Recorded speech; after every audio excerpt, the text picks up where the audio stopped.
Yung number 1 na drug lord, si Michael Yang.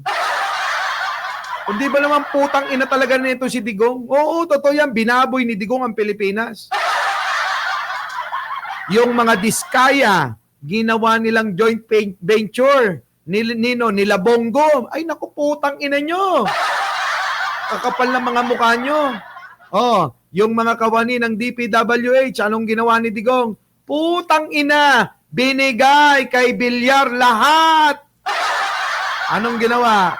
Ginastos ni Bilyar sa lahat ng mga kalsada, daanan yung mga paglulupa nila. Ganon nila winalangya ang bayan na to, mga kababayan. Diba? May napanagot ba? Walay napanagot. Diba? Yun kay Palace Press Officer Undersecretary Claire Castro, hinimok ng Pangulo ang mga ahensya na kumilos bago magpasko dahil ramdam ng administrasyon ang pagkadismaya ng publiko sa kabagalan ng proseso. Ipinaliwanag din ng Malacanang official na may mga pagkakataong kinakailangan pang kumpletuhin ng ebidensya bago magsampa ng kaso. At ganun talaga. Nung una, nababalagalan kayo, pero ngayon, sambulat, mga kababayan, sunod-sunod na, meron na hong taga-bawi ng mga ninakaw nila, si Atty. Aboy Paraiso, ang chairman, at mga kababayan, meron na hong mga taga-sigurado na sila'y mananagot at hindi na makakalabas. Ganon. Diba, Karuba? Ano ka na ba? Nag-subscribe ka na ba dito sa Bingador? Sa susunod, Bingador ka na. Di ba?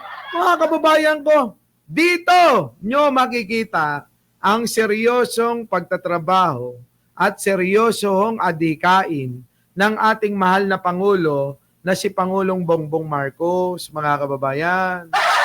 Di ba? Yung po yun Nasaan ba ako na? Ano bang channel yung pinapanood nyo? Bingador ba o yung channel natin? Nagtataka ako nagtataka ako Unang live natin dito, dami na natin 300 plus na kagad tayo. Dami niyan. Samantalang, marami na naman maiinggit dito. Mga potang ina nyo, wag na kayong mainggit. Huy! Kasi mga kababayan kinaiinggitan pa Huwag na nga kayo mainggit. Huwag na kayo mainggit, lalong-lalo na kung nasa isang kubol lang tayo. Mga putang ina nyo naiinggit Ewan ko ba dyan kay Arnold Lopez? Diba? Ito na. Mga kasong nauna nang naisumite ay napatunayang kumpleto na sa pagsusuri ng ombudsman. Kita nyo? Ayan na kita nyo? Napatunayan na ng pagsusuri ng ombudsman. Kaya mga kababayan, ano pang gusto ninyo? Sabi ko nga sa inyo, 6 na taon na nungkulan yung matandang nakakulong niyang putang inang leader ng kulto. Diba? Yan putang inang leader ng kulto ng mga Duterte na nakakulong. Putang inang yan Ayan, tignan nyo, mga kababayan. Meron bang napatunayan? Dali. Boss, wait lang. Hello po? Hello, boss.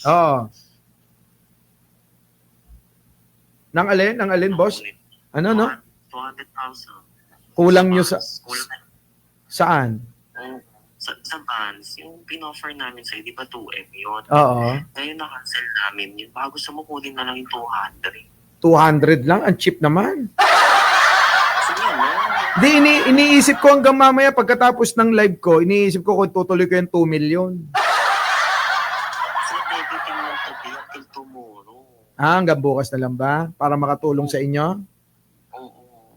Sige. Baka nila-live mo ako, Hindi, oo. Hindi, naririnig ka nga nila Tuwan-tuwa sila, Hindi ka naman nila kilala. Kilala ka ba nila?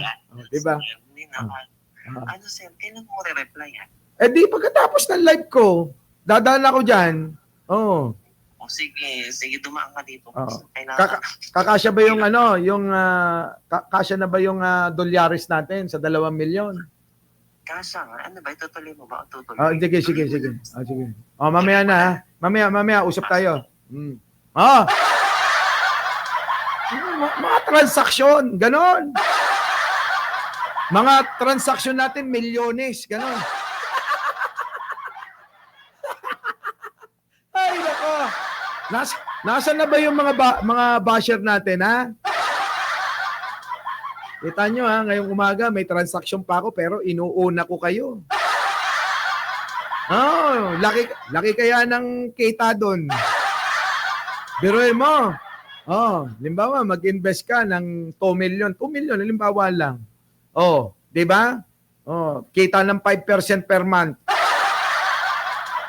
Kahit hindi na ako mag-vlog, oo. Kahit mag-asawa pa ako ng pamangkin ni Jojo Chavez, pwede. Di ba? Oo. Kaya ikaw, Karuba, huwag kang maniniwala kay Norman Mangusin. Walang pera yon, no? Walang pera. Di ba? Oh, eto na mga kababayan. Eto na. Pera natin dolyares, hindi peso.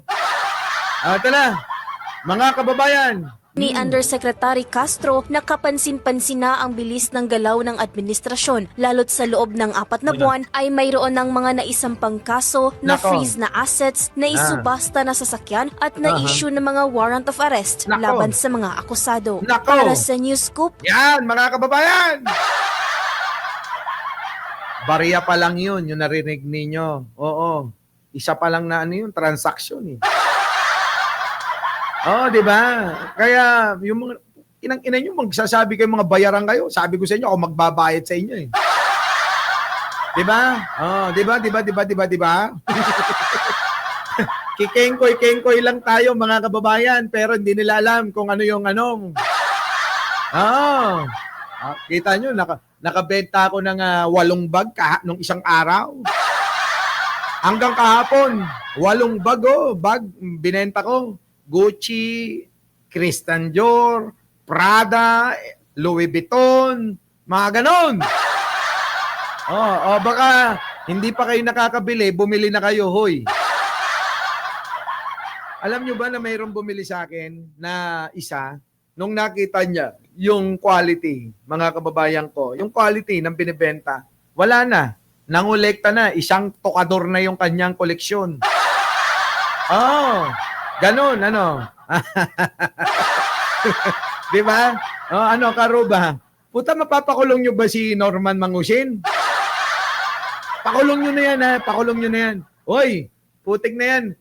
Sa mga Norman yan, at sa mga anti-Norman, kung meron kayong pasasalamatan para dyan kay Norman, yan, sila Kaaruba, sila Mighty Manong, sila Pudjinyos, yan, at yung mga kasama pa nila. Yan. Yang mga yan ang mga hindi tumigil kakabira dyan kay Norman Mangusin. Si Makagago, sampid lang yun.